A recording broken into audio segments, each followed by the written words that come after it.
Cabernet tends to be the sort of Errol Flynn of the grape varieties. One of Australia's leading beer judges. People always ask, how do you get involved in sake and how does that connect to music? Because wine is an adventure. Conventional winemakers who just condemn all natural wine as faulty. The prestigious title of Sake Samurai. Looking at whiskey in more of an artful culinary way. The difference between getting good quality fresh hops, it just translates straight through into the beer. This is the Drinks Adventures podcast. I'm James Atkinson, and this is the show where I speak to some of the world's most exciting producers of beer, wine and spirits and uncover trends and issues in the drinks industry today.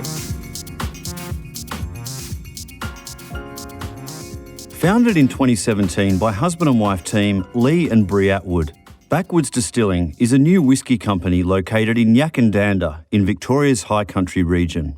Backwoods whiskies are produced using 100% Australian farmed and malted grains from Voyager Craft Malt, located across the border in the Riverina region of New South Wales.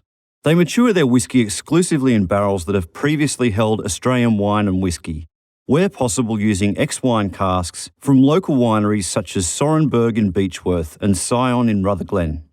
Backwoods' first whiskies, a rye and a single malt, were released in August 2020, with both selling out in less than 24 hours. We meet the Attwoods with Leigh currently preparing to finish up his full-time teaching job in order to focus purely on the Backwoods Distilling business. In a moment, you'll hear from Leigh and Bree what it's been like to juggle these different responsibilities over the last 4 years. What I love about Australian craft spirits is that our distillers are truly free to experiment. We aren't governed by rules and traditions. That's why the flavour and character of Australian spirits is so unique. But it takes distilling prowess and another critical ingredient to bring these products to market, and that ingredient is Bintani. Bintani supplies distillers with malts of all colours, flavours and aromas. They have a leading range of yeast and other ingredients and the professional expertise to help distillers create the spirits of their dreams. Make Bintani your partner in taste and quality. Yeah, look, it's been pretty crazy. Like, we've sort of given up pretty much every weekend for the last 3 years to kind of get this happening. So I'm kind of pretty relieved that the teaching part's coming to an end, that, you know, I can just sort of focus my full energy on sort of what I love doing. And, you know, teaching's been great to me over the years, but I'm really looking forward to sort of moving on and just I'll be able to stop spreading myself so thin across everything and just totally devote my love of making whiskey, which is pretty exciting. And what about you, Bree? I understand you've got a background in communications. I saw on your LinkedIn profile. Have you been focusing on Backwoods mostly for the last few years? No, so I work part-time, so 3 or 4 days a week for the University of Melbourne. They've got a little rural campus in Wangaratta. So I've been working there the whole time and then, after hours and weekends on distillery stuff. So, it's been pretty crazy for the both of us. But at this stage, I'll hang on to my job. Leigh will move in because he's production man. So we need to start spending more time making more whiskey. So we kind of prioritised his job to be the first to go, I guess. So it's a pretty massive plunge that you've taken. What was it that inspired you both to go down this path? I suppose it all sort of happened when we moved back to the northeast, as we were living in Melbourne since probably 2007 was our last stint. We'd been overseas before that and then Melbourne before that to go to university. And then, around 2016, we'd started looking for properties back up in the northeast, which we both grew up in this area. And, found this beautiful property in Yackandandah, made the move with our 2 boys. Within like a few months, we'd found jobs, sold our house, bought another house, and we were moving up here. And I think it just sort of kickstarted the idea that we wanted to do something different. And just this whole region, the northeast of Victoria, is just known for its craft, artisan makers and producers and growers. And so I guess we were just inspired by things that people were doing here.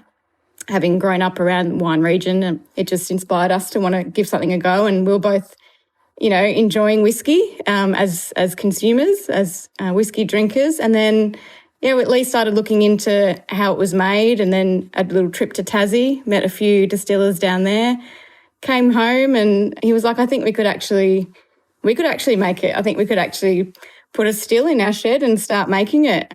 the climate was right, and Leigh's, interest in how it was made, and my sort of love of the whole story around whiskey making. It all just seemed to fit together. And I don't know, I don't remember really thinking about it too hard. It just sort of happened. I don't know. It was almost like we didn't have a choice. It just all unfolded in front of us, and it just seemed like the perfect thing to do. And and like Bree said, the Northeast it just has so many great producers in this area, and there wasn't a lot in terms of whiskey, so it just seemed like the perfect opportunity for us. Yeah, and Leigh, did you have a background in science at all? Is that what your teaching discipline was? No, my discipline is actually history, but I've always sort of, But so I certainly love that kind of the whole story and the history of distilling as well. But I've just always had a pretty keen interest in learning. So whether it's really history or science, I've just always been a pretty eager learner. You've been and studied the IBD distilling course. That would have helped? Yeah, absolutely. So when we decided to take the plunge and we ordered the still, I sort of had about 6 months to wait. So I thought, here's the perfect opportunity to actually get some formal qualifications. So I engaged in that for about 3 or 4 months and got it all done. And at the same time, I bought a little test still and just sort of practiced my craft as I was learning. So that was a fun time. I learned so much. I remember you mashing in an esky. Yeah. Back then, yeah. In an esky in the kitchen and making a mess. Yeah.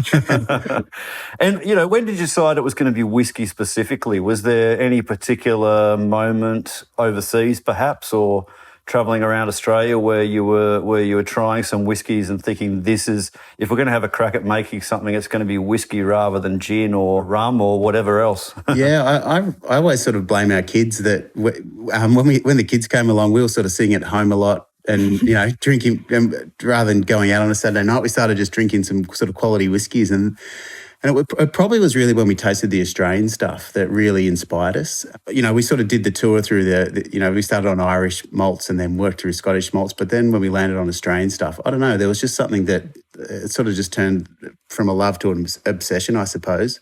And there was a real kind of buzz going on at that time around sort of craft spirits. And I think, just sort of got caught up in that and just really wanted to not only be a part of it, but sort of feel like we could contribute something. And I think, you can be connected to the industry when you're drinking Australian spirits, then you can go and meet the distillers, visit the distillery, and that whole side of it was really what we were interested in, wasn't it? Yeah. There's sort of a real camaraderie, in the Australian whiskey scene amongst the distillers, and I felt that even just when I went down and sort of took that tour of Tassie to learn. So sort of really wanted to be a part of that. So what have the last few years been like, apart from, how busy you've been managing this startup in tandem with your own careers? But, has it been a real steep learning curve? Have there been moments where you've thought, wow, what have I gotten myself into? Or has it been smooth sailing? Look, it's, I guess in some respects, it's been fairly smooth sailing, but we are a little bit adventurous. So we are sort of, I guess, following tradition in some ways in the process, but we are, I guess, trying to push some boundaries too. So, we are sort of using grains that probably haven't really been used before, and we're trying casks that haven't really been used before. So I guess with whiskey, the learning curve, because of the maturation time, it's not that steep because you've got time to sort of even the mistakes out, I suppose. But I don't think we've had any real disaster moments yet. Not disasters. There's been some pretty high stress moments, I would say. Particularly before our first release, we were pretty nervous about that, about how, the reaction to the release. And because it was all in a digital, landscape, there was no face-to-face launches. And that's sort of what we were expecting at the start of the year. We expected to be at whiskey bars having launches and inviting people to Yackandandah to meet us. We thought the distillery door could be up and running by then. And I suppose, everyone's plans for 2020 have changed. So the fact that it was all online was pretty nerve-wracking, because we do get such a buzz out of meeting people, tasting whiskey with them, and we found that the festivals and events that we'd been to previously, people were so interested in talking to us about what we were doing. So, it was nerve-wracking launching it all digitally, but then that night that we launched, when it all sort of kicked off and sales started coming in pretty quick, yeah, then the stress went down a bit, didn't it? Yeah. Yeah. Yeah, I suppose you must, like I would imagine being in that situation, you're thinking, gee, I hope someone buys all this whiskey because if no one does, then we're in some trouble. Yeah. But if, then as soon as the sales come through, it gives you a lot of confidence. Yeah. I made a pretty big error on that first release because I'd set up the website and I'd forgotten to tick that the shopping cart icon would appear. So everybody's trying to buy it and they couldn't get to the shopping cart. So we just had all these emails and calls and messages we can't buy it, we can't buy it. So that was a stressful moment. Yeah, that was pretty stressful. But we sorted it out in the end. Tell me about the first two products that you've got. So there's the rye and the single malt. How did you arrive at these two products and what makes them different to what else is on the market? Yeah, sure. I guess I could start with the rye because I think that's probably what really was the thing that inspired me the most. And I've told this story a bit, but when I visited Peter Bignell in Tasmania and tasted his rye, I just fell in love with ryes. And I sort of started exploring American ryes and just sort of felt that there was an opportunity there to probably do rye in some different casks, and there's a category there to be explored. So the rye that we use is grown by Voyager Craft Malt, and that rye was an old heirloom grain that had been neglected, and it was on one of their neighbours' paddocks for, they reckon, a good 30 or 40 years, where it sort of became sort of hardened by drought, and it sort of grows very small, and it's very hardy and very full of flavour. So we selected that rye and spent a fair bit of time with R&D on that because it's got such a punchy flavour to it. I messed around with the mash bill and ended up with I suppose some barley in there, but a little bit of a variety of winter wheat as well, and it just really tamed it out and sort of flattened the curves a bit, I suppose, and flattened the peaks. So that rye itself, I guess the mash bill is pretty unique in that it's a 60% rye mash bill and just a really unique rye. So we've done that as well in some local Shiraz casks. And when I say local, I suppose I mean Australian Shiraz casks out of the Barossa. So it's pretty unusual, the combination of, I guess, a spicy kind of rye and I guess a spicy kind of wine. But they just work really, really well together. The single malt, we selected that really carefully because we do live in a pretty celebrated wine area. We really wanted our first release to be from, I guess, some casks that we got from around here. So we selected some tawny casks that came out of the northeast. And I guess the grains in that single malt are a selection of things from Voyager and a pretty complex mash bill that took a lot of time to settle on it. Yeah, so I guess we consider that the single malt to be a little bit of a tilt of the hat to where we live and the producers in this area that have, sort of paved the way for, I guess, successful craft producers of northeast Victoria. And they were both, I think I recall that they were vatted releases. They weren't single cask releases. What's your release schedule going to look like from here? Look, as much as possible, we will probably vat things and just for a consistency of the product. But in saying that, our second release, which we just sold out of, was a single cask release. So for the single malt. For the single malt, yeah. So look, generally we will try and vat things, but I think when a cask like that one just stands out the way it did to us for, the sort of 3 years that it matured, it just constantly, just stood out from the rest that we thought, look, this has just got to go as a single cask. It's too good on its own. I suppose the challenge for us is we're still really learning about our releases and what we want the Backwoods flavour profile to be. So it's probably one of the most challenging parts is selecting the casks, would you say? Yeah, and I suppose being small and wanting to sort of start the way we've started to try and do just the Murrumbidgee team meant that we haven't been able to produce huge amounts in the first 3 years. So essentially, I guess we're talking about kind of batch releases for the first couple of years to sort of match what our production was like in those first few years. But we very much want to move towards some staples and some sort of regulars in our lineup. I know there was the announcement a few weeks ago now about the government grant, and I believe that was towards the distillery cellar door and also I think maybe towards some equipment as well, which might help with ramping up production. Yeah, so we were lucky enough, we applied for 2 streams in that grant program and we were lucky enough to receive one from each stream. So the first one went towards the purchase of another still. So we've got another 500 litre copper still waiting to be installed at the new site. And the second stream grant that we got was for the fit out of the distillery door that we're moving into, where work has started this last week on that move. So the smaller still we're putting into production on our gin that we've decided to do just in the last few months, really, haven't we? Yeah. Yeah, we're going to add gin to the range just because I suppose once we started releasing and the thought of opening up a distillery door, knowing the product volume that we have on offer, we just knew that we needed some more product to have available at the distillery door.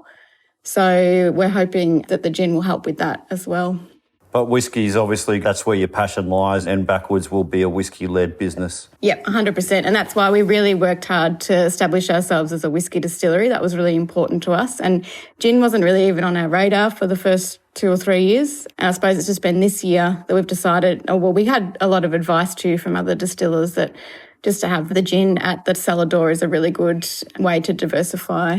And actually, I did a little post on our socials the other night and I got so many messages from people saying, oh my God, my girlfriend is so excited and now she's definitely going to come visit, the distillery door with me. So I think it's a really good decision for our business, especially with the distillery door opening up at the end of the year. I suppose, unfortunately, not everyone loves whiskey. So to have that other option, I think, is going to be really good for us. And and the gin we've come up with, we're pretty proud of. It's been a lot of fun doing that over the last few months and coming up with a list of botanicals. And again, we've tried to do something, I suppose, that really represents where we live. Where our house is, we're actually next to a bush block, and when in the morning when you get that fresh morning air or even a bit of rain, you just get this beautiful smell of kind of eucalypt and sort of, it's almost like a peppermint smell. So I really wanted to try and incorporate that. So I've got some peppermint gum in there and some strawberry gum and some other things as well, wattle seed, and it tastes great. This episode of Drinks Adventures is supported by Fever Tree Premium Mixers, the mixer of choice in the world's best bars and restaurants. Right now, I'm enjoying Fever Tree's smoky ginger ale as the perfect accompaniment to some of my favourite bourbons and whiskies. Tell me what people are going to be able to experience at the distillery door. Sure. So the way we're going to set it up, it tells the story from grain to bottle basically as you walk through. So everything's going to, I guess, line one wall, and as you kind of walk through, whether it's either a tour with one of us or a self-guided tour with some sort of information that we'll provide in the distillery. So you can see basically grain to bottle sort of unfold in order as you walk through. There's also a few stories we're pretty keen to tell about distillation in the area. And I guess not only Australia's sort of history of distillation, but the Yackandandah in particular, because this was a gold rush area. There are some pretty cool stories about the kind of things that were going on in the goldfields. There's actually a little area was originally outside of Yackandandah called Whiskey Flat, and they used to illegally distill spirits out there. So that's going to be a pretty cool story we get to tell. This is Leigh's love of history and whiskey combining in the perfect way. I think it's really cool to be able to kind of, bring in that heritage of the area as well. Yeah. There's a little area, Whiskey Flat, and next to that is Rowdy Flat. So Whiskey Flat, they made the booze, and went over to Rowdy Flat where they party. Yeah. Yeah. So all of our production will happen at the new site. So we've got a couple of extra fermenters being installed. So we'll be able to hopefully up our production, especially with Leigh moving into the distillery full time. And then we've got a tasting sales area, and we're hoping to host some events with other local producers. So we work with some wineries in Rutherglen on some collaboration projects, and we've done collab with Bright Brewery on a beer with them, whiskey and a beer whiskey. Yep. beer whiskey. So we're really hoping to use our space as a way to promote the whole region and all the great things that are made here. I guess in one sense you're probably fortunate that you hadn't just sort of opened the distillery door, before all this happened. Oh, I know. We talked about that because we took the lease over in January actually, and we'd sort of had in our heads that maybe April, May, we'd sort of move in and we'd be open for the launch of our release in August. And, Leigh had talked about resigning from work so that we could put time into the distillery door, and thank God we didn't, because, we just thought if we had have opened and then this had have happened, we wouldn't have survived it. So I think, it was, lucky for us in a way. And then I think the way the world kind of really adapted to that virtual way of doing events and And launches sort of worked in our favour a little too, because we still managed to work with sort of Whisky and Almond, in Melbourne on a launch, and Oak Barrel have had us on a couple of online events with them. We've managed to, still really have a successful launch of our products virtually. Yeah. And I guess that's what's really cool about the whiskey community too, is that they just adapted so quickly and really got behind. Like I know there's been quite a few new whiskey distilleries that have launched this year, and I know that all the ones I speak to have just had the same experience. They've just had people coming out and just buying their stuff and participating in their Zoom events, and so that's been awesome. Like, so really, I guess in the COVID context, we're actually a really positive story, and it hasn't affected us too much, other than the distillery door probably would have been open maybe mid-year, but that's okay. We've had a really successful launch anyway. Yeah. So when is it going to be open?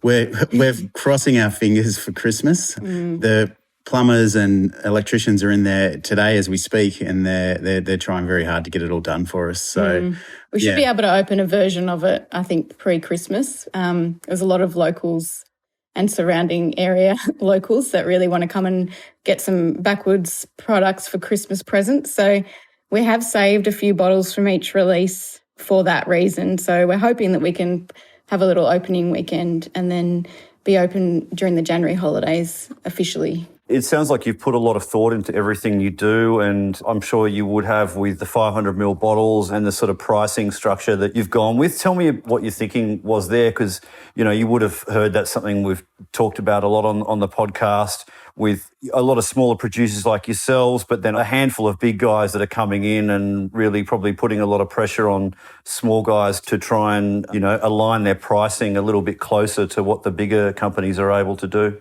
Yeah, I think, the whole conversation around it is really interesting, around the 700 versus 500 and the pricing structure. So I suppose we really considered before our first release how we wanted to go out to market, and having had already decided on the 500ml bottles early on, just because we knew that our batches were going to be small. So having more bottles out there was sort of a priority for us. With the latest single malt release that we did, it was single cask. We had like 150 bottles. So it's not a lot of product. It's not a lot of, customers to fulfill. And we're definitely fielding more queries from people that miss out than people that get a bottle. So the 500ml was for that reason. And then pricing wise, Leigh's worked out a formula of what it costs for us to make it. And we sort of worked back from a distributor pricing. So we do give a small amount to a distributor, and then wholesale pricing, and then the retail pricing. So it's all kind of structured down that way for us to still, we still need to make a few dollars from the bottles that we give to the distributor. So we're pretty confident in the pricing that we've chosen, and confident that we can, that it's, I feel like it's respectful to the consumer, and we're trying to build that respect and reputation, I guess. Yeah, I guess we sort of we've always wanted to be a whiskey that's I guess accessible to people. So we sort of feel that we're in it for the long haul, and I think our pricing structure, we've seen first releases as high as $250, $300, and our first release at $134. Like, we just felt that was honest and fair to the consumer, with the idea that, hey guys, please buy it, and we're in this for the long run. So, and looking into the future, that we might look at bigger bottles when our volume gets bigger, and that will change our pricing. But I think one thing that I suppose I find interesting is that a lot of whiskey consumers will sort of compare the smaller craft distilleries to the things that Starward and Archie Rose are doing. And, that's understandable, because if you don't know the differences between all of the different distilleries that are out there, but it's just, you just can't compare distilleries around Australia, because we've all got such a different structure. The location is such a huge thing. Being located in a rural town is completely different to being located in a metro area. We also, it's not really our ambition to be that big. We sort of want to look after our local market here in Yackandandah and make enough to, supply a loyal customer base. So we have a different business model and a different goal, I suppose. And we just need to be confident that the decisions we make for our business suit those goals and those objectives that we have. And so far, I think it seems to be working. we do have a pretty passionate, loyal base already we have, a founders club of 250, and they're pretty good ambassadors for us. And I know a lot of the people that bought the first release then went and bought the second release. So I think, you can sort of get a bit caught up in what happens on the whiskey forums, but we try to not get... Don't read the comments is a good rule to live by, I think. Yeah. I mean, I think there was a bit of a discussion on 500ml bottles a couple of weeks ago, actually. On there was. Forums. And you guys would have been watching that. I do sometimes write and give a little bit of an insight into our decision making as a small craft distillery of 2 people in a rural town, just to sort of give a little bit of rationale behind what we do. And I think people do appreciate that, because I get a lot of DMs afterwards saying, oh, thanks, I hadn't thought about it that way, or I didn't realise you guys were based where you are. Or so I think it's important to jump in there every now and then, but then to let the consumers sort of have their to and fro as well. I'm getting better and better at not listening and tuning into that stuff, but that Bree's taught me that. Well, I think though that the people that take the time to come and visit us, or even just chat online or give us a call and learn about what we're doing, they have no problem in the the pricing or the bottle size, or they understand where it comes from. So I'm more interested in sort of working with those people around making great whiskey for them and loyal Backwoods customers, I suppose. Yeah, but I think most reasonable people, when they sort of realise where it comes from and how you do it, and as soon as they understand that, I think most people are on side. And I was just on your website earlier. It looks like there is a bit of rye left from the last batch, but when will you don't yet have a date for when batch 3 of both the rye and single malt will be available? I would say we're probably looking at about 4 to 6 weeks. Bree's looking at me sideways, but yes. Oh my gosh, yeah. Yeah. We definitely want to get something ready for Christmas, so it'll be the batch. A single malt. Yeah, a single malt and a rye. I mean, it's hard, we hand label and bottle like every bottle ourselves, so it does take time to get through. And if we're going to do a vatting, we might have a few hundred bottles to so it'll be to hand label, but we'll manage it. Bree and Leigh, it's been really nice to talk to you. I know we were originally going to do this in person, but good to talk to you online nonetheless, and we can hopefully catch up over a dram at some point in the future. Yeah, that'd be great. Please. We'd love to meet you. Yeah, please do visit. The Drinks Adventures podcast is produced by me, James Atkinson, with additional production and mixing by Dave Robertson. You can find complete transcripts, links and other information on the show at drinksadventures.com.au. You can follow me on all social media platforms at by James Atkinson, like my Facebook page, James Atkinson Drinks Adventures, to be kept informed of podcast giveaways and other news about the show. The Drinks Adventures podcast needs your support as listeners. Please do us a favour and leave an honest review and rating for the podcast on iTunes or Stitcher. We love hearing your feedback, and it helps inform other people this is a show worth listening to. Or simply drop us a line at hello@drinksadventures.com.au.